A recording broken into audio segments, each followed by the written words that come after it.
গল্পের শুরুতে একটি ঘন জঙ্গল দেখানো হয় যেখানে কয়েকজন শ্রমিক গাছ কাটায় ব্যস্ত ছিল। মূলত তারা জঙ্গলের দক্ষিণ অংশ পরিষ্কার করছিল। দিনের বেলায় সবকিছু স্বাভাবিক মনে হলেও সন্ধে নামার সঙ্গে সঙ্গে তাদের একজন সঙ্গী হঠাৎ খুব অদ্ভুতভাবে নিখোঁজ হয়ে যায়। এই ঘটনায় উদ্বিগ্ন হয়ে সেখানকার সুপারভাইজার তাদের প্রধানের সঙ্গে যোগাযোগ করার চেষ্টা করে, কিন্তু ওপাশ থেকে কোনো সাড়া পাওয়া যায় না। কোনো কিছু না ভেবেই সে একাই জঙ্গলের ভেতরে চলে যায়, যা তার জীবনের জন্য মারাত্মক ভুল হয়ে দাঁড়ায়। কিছুক্ষণ পর সেখানে একটি ভয়ঙ্কর প্রাণী হাজির হয় এবং হঠাৎ করেই তার উপর আক্রমণ করে। প্রাণীটি তাকে নির্মমভাবে ছিঁড়ে মেরে ফেলে। এরপর দৃশ্যটি জঙ্গল থেকে কিছুটা দূরের একটি শহরে চলে যায়। এখানেই আমাদের পরিচয় হয় শেন পলের সঙ্গে, যে এই গল্পের মূল চরিত্র। আমরা দেখি পল একা একটি পার্কে শান্তভাবে বসে আছে। ঠিক তখনই সেখানে এক ঘোড়ার মালিক আসে। তার মোট ১৩টি ঘোড়া ছিল, কিন্তু এখন সেখানে রয়েছে ১২টি ঘোড়া। একটি ঘোড়া রহস্যজনকভাবে নিখোঁজ হয়ে গিয়েছে। নিজের হারানো ঘোড়াটিকে খুঁজে পাওয়ার জন্য সে পল এবং পলের সঙ্গে থাকা ডনির সাহায্য চায়। ডনি নিজেও একজন ডিটেকটিভ ছিল। তদন্তের সময় তারা ধারণা করে গেট খোলা থাকার কারণে হয়তো ঘোড়াটি কোথাও পালিয়ে গেছে। বিষয়টিকে খুব একটা গুরুত্ব না দিয়ে তারা সেখান থেকে চলে যায়। এরপর পল সরাসরি তার ছেলের কাছে যায়। জানা যায় কোনো এক কারণে পলের স্ত্রী তার থেকে আলাদা হয়ে মায়ের বাড়িতে থাকে। পল তার ছেলেকে বাড়িতে নিয়ে আসে এবং নিজের জন্য খাবার বানাতে শুরু করে। সেই সময় তার ছেলে পলকে জিজ্ঞেস করে, বাবা, মা তোমার সঙ্গে কবে থাকবে? ছেলের প্রশ্ন শুনে পল কিছুটা বিষণ্ণ হয়ে জানায় যে তাদের মাঝে সব ঠিক হতে এখনো কিছুটা সময় লাগবে। ঠিক তখনই পল তার বাড়ির ভেতরে কারো উপস্থিতির শব্দ শুনতে পায়। বাইরে গিয়ে খোঁজ করলেও কাউকে দেখতে পায় না।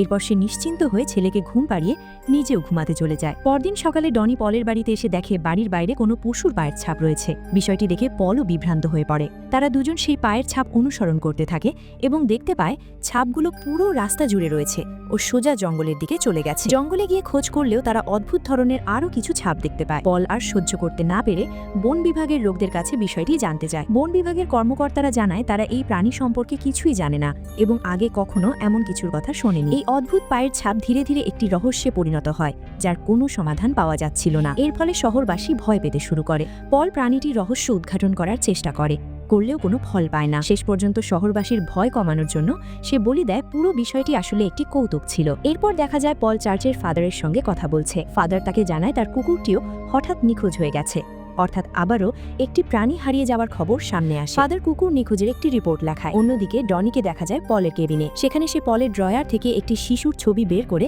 মনোযোগ দিয়ে দেখতে থাকে। শিশুটি আসলে পলেরই সন্তান, যার কথা পল কখনো ডনিকে বলেনি। পরে যখন পল দোকান থেকে জিনিসপত্র কিনতে যায়, তখন দোকানের মালিক তাকে সেই অদ্ভুত প্রাণী সম্পর্কে প্রশ্ন করতে শুরু করে। ঠিক তখনই দোকানের আরেক কর্মী বলে ওঠে তার দাদা নাকি বলেছিল এই জঙ্গলে ভয়ঙ্কর কিছু একটা আছে যা মানুষকে বড় বিপদে ফেলতে পারে, কিন্তু পল তার কথা বিশ্বাস করে না। সে এও বলে, আপনারা কেমন পুলিশ, এখনো ওই প্রাণীকে ধরতে পারছেন না? এই কথা নিয়ে দোকানদার পলকে অনেক কথা শোনায়, যা শুনে পল খুব রেগে যায়। পল তাকে কড়া কথা শুনিয়ে সেখান থেকে চলে যায়। বাইরে পলের সঙ্গে একটি শিকারীর দেখা হয়। শিকারী জানায় আগে এই জঙ্গলে অসংখ্য হরিণ দেখা যেত, কিন্তু এখন দূর দূরান্তেও একটি হরিণের দেখা মেলে না। যেন সব হরিণ হঠাৎ করেই কোথাও হারিয়ে গেছে। শুধু হরিণ নয়, জঙ্গলের প্রায় সব প্রাণী একে একে নিখোঁজ হয়ে যাচ্ছে। শিকারীর এসব কথা পলের ভালো লাগে না। এরপর সে তার ছেলেকে আনতে স্ত্রীর বাড়ির দিকে রওনা হয়। পলের স্ত্রী তাকে জানায় সে আর তার ছেলে যখন একদিন পার্কে গিয়েছিল, তখন সেখানে থাকা বাচ্চারা বলছিল ডিমন মনস্টার এসে গেছে, আর রাতের যে পায়ের ছাপ দেখা যাচ্ছে সেগুলো নাকি ওই মনস্টারেরই। এই কথা শুনে পলের ভেতরের ভয় স্পষ্ট হয়ে ওঠে। তাদের কথাবার্তা থেকে আরও জানা যায় তারা প্রায় ৬ মাস আগে আলাদা হয়েছে এবং এর পেছনে একটি বড় কারণ ছিল। কথা শেষ হলে স্ত্রী তার ছেলেকে পলের সঙ্গে পাঠিয়ে দেয়। বাবা ছেলে যখন গাড়িতে করে রাস্তায় ছিল, হঠাৎ তাদের গাড়ির সামনে একটি অদ্ভুত ও বিপজ্জনক প্রাণী এসে পড়ে। তাদের দেখেই প্রাণীটি দ্রুত জঙ্গলের দিকে পালিয়ে যায়। পল সেই প্রাণীটিকে ভালোভাবে দেখার জন্য গাড়ি থেকে নামার সিদ্ধান্ত নেয়, তবে ছেলের নিরাপত্তার কথা ভেবে তাকে গাড়ির ভেতরেই থাকতে বলে। পল গাড়ি থেকে নেমে জঙ্গলের ভেতরে যায়। জঙ্গলের মধ্যে এসে হারিয়ে যাওয়া সেই ঘোড়াটির গলার বেল্ট খুঁজে পায়। তখনই পল বুঝতে পারে ওই মনস্টারই ঘোড়াটিকে মেরে খেয়েছে, আর ফাদারের কুকুরটিকেও সেই হত্যা করেছে। তবে তখন প্রাণীটিকে আর দেখা যায় না, কারণ সে পালিয়ে গিয়েছিল। পল দ্রুত গাড়ির দিকে ফিরে আসে, কিন্তু গাড়ির ভেতরে তাকিয়ে দেখে তার ছেলে সেখানে নেই। এই দৃশ্য দেখে পল আতঙ্কিত হয়ে পড়ে। সে চিৎকার করে ছেলেকে ডাকতে থাকে, কিন্তু কোনো সাড়া মেলে না। এতে তার অস্থিরতা আরও বেড়ে যায়। ঠিক তখনই তার নজর নিজের ঘরের দিকে যায়। সে দ্রুত ভেতরে ঢুকে দেখে তার ছেলে ঘরের মধ্যেই আছে। ছেলেকে দেখে পলের যেন প্রাণ ফিরে আসে। অন্যদিকে ডনিকে দেখা যায় শিকারির বাড়ি। শিকারি তাকে পানি দেয় এবং তারা দুজনে কথা বলতে থাকে। শিকারি জঙ্গল নিয়ে একটি গল্প শোনায় যা তার নানি তাকে বলেছিল। তার মতে এই জঙ্গলে আত্মা বাস করে। সে আরও বলে কিছুদিন আগে এক ছেলে হঠাৎ নিখোঁজ হয়ে গিয়েছিল। পরে তাকে খুঁজে পাওয়া যায় প্রায় ৩০ ফুট উঁচু একটি গাছের ডালে ঝুলন্ত অবস্থায়। ছেলেটির অবস্থা ছিল অত্যন্ত করুণ। এটা স্পষ্ট যে এমন কাজ কোনো মানুষের পক্ষে সম্ভব নয়। তাই সবাই বিশ্বাস করে এই জঙ্গলে একটি ডিমন মনস্টার আছে যে মানুষ আর প্রাণী শিকার করে। এসব কথা ডনির মনে ভয় সৃষ্টি করে আর তার অস্থিরতা বাড়তে থাকে। পরদিন পল ও তার স্ত্রী তাদের ছেলের স্কুলে যায় এবং প্রিন্সিপালের সঙ্গে দেখা করে। প্রিন্সিপাল অভিযোগ করে বলেন তাদের ছেলে ভুল শব্দ ব্যবহার করেছে। তিনি আরও জানান ছেলে যখনই তার ভাইয়ের কথা বলে তখন মনে হয় সে এখনও জীবিত, অথচ তার ভাই কিছুদিন আগেই মারা গেছে। সেই শিশুটিই ছিল যার ছবি ডনি পলের ড্রয়ার থেকে পেয়েছিল। এই বিষয় নিয়ে পলের স্ত্রী ও প্রিন্সিপালের মধ্যে তর্ক হয় এবং তারা সেখান থেকে চলে আসে। পল রাস্তা দিয়ে যেতে যেতে তার ছেলের কবর দেখতে পায়। দৃশ্যটি তাকে কিছুটা বিষণ্ণ করে তোলে। অন্যদিকে ডনি সেখানে দাঁড়িয়েছিল। পলকে দেখে সে তার কাছে আসে। ঠিক তখনই তারা এক অদ্ভুত শব্দ শুনতে পায়। আকাশের দিকে তাকিয়ে দেখে হাজার হাজার পাখি একসঙ্গে উড়ে যাচ্ছে। দৃশ্যটি দেখে তারা ভীষণভাবে ঘাবড়ে যায়। পল ডনিকে জানায় শিকারি বলেছিল জঙ্গলের জগৎ শেষ হয়ে গেছে, আর এখন সেটাই সত্যি বলে মনে হচ্ছে, কারণ সব পাখি জঙ্গল ছেড়ে পালিয়ে যাচ্ছে। অদ্ভুত ব্যাপার হলো পাখিগুলোর দক্ষিণ দিকে যাওয়ার কথা ছিল, কিন্তু তারা ভুল দিকে উড়ে যাচ্ছিল।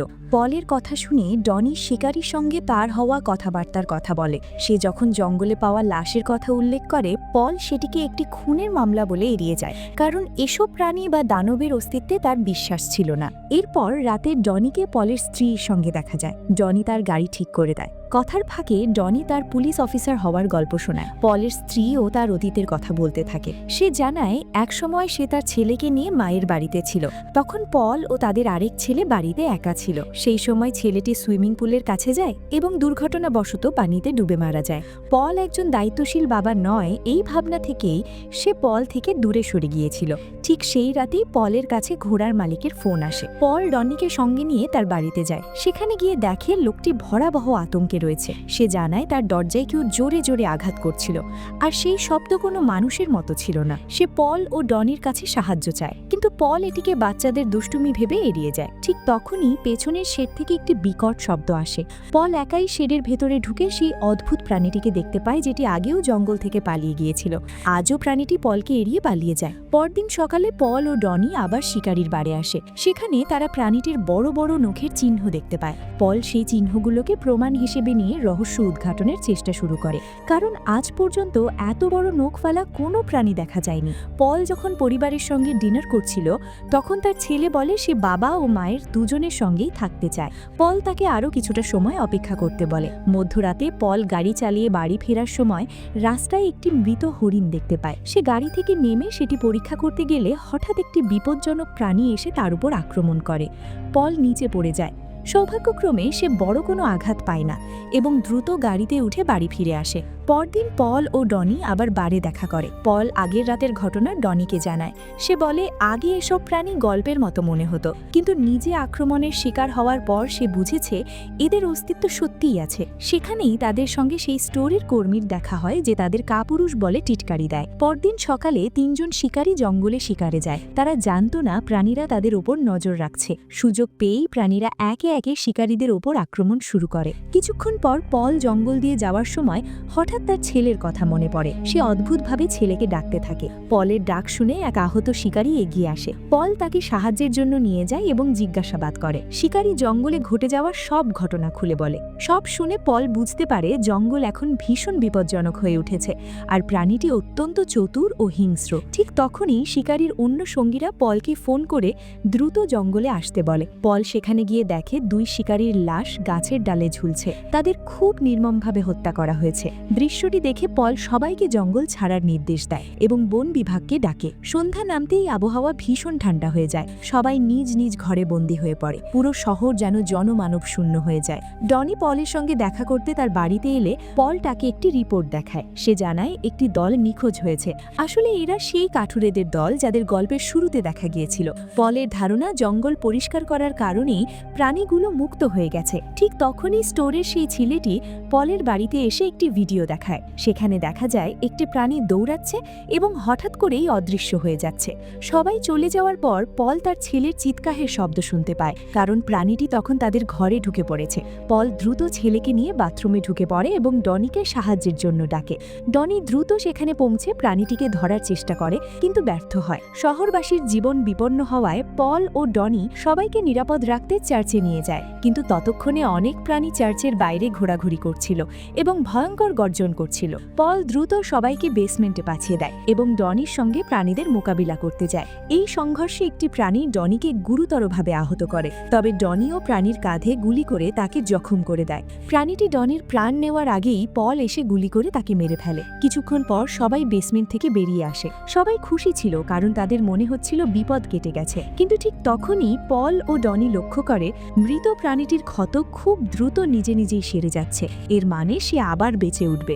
এতে নিশ্চিত হয় এটি কোনো সাধারণ প্রাণী নয়, বরং এটি একটি ডিমন ক্রিচার, যার ভেতরে শয়তানি আত্মা রয়েছে। আর এমন আর কত প্রাণী যে জঙ্গলে লুকিয়ে আছে তার কোনো হিসেব নেই। এখন ভয় শুধু চার্চের ভিতরে সীমাবদ্ধ নয়, বাইরেও ছড়িয়ে পড়েছে, কারণ ভয়ঙ্কর মনস্টারগুলো চার্চকে 4 দিক থেকে ঘিরে ফেলে। তাদের ধ্বংসলীলা স্পষ্ট হয়ে ওঠে। মনে হয় তারা পুরো পৃথিবীকেই তছনছ করে দেবে। তারা শুধু প্রাণী নয়, মানুষকেও ছাড়বে না। এই ভয়াবহ দৃশ্যের মধ্য দিয়েই গল্পটি এখানে শেষ হয়। গল্পটি কেমন লাগলো কমেন্ট করে জানাতে পারেন। ভিডিওটি ভালো লেগে থাকলে একটি লাইক দিতে ভুলবেন না। তো দেখা হবে অন্য কোনো গল্পে। সে পর্যন্ত ভালো থাকুন, সুস্থ থাকুন সবাই। আজকের মতো বিদায়।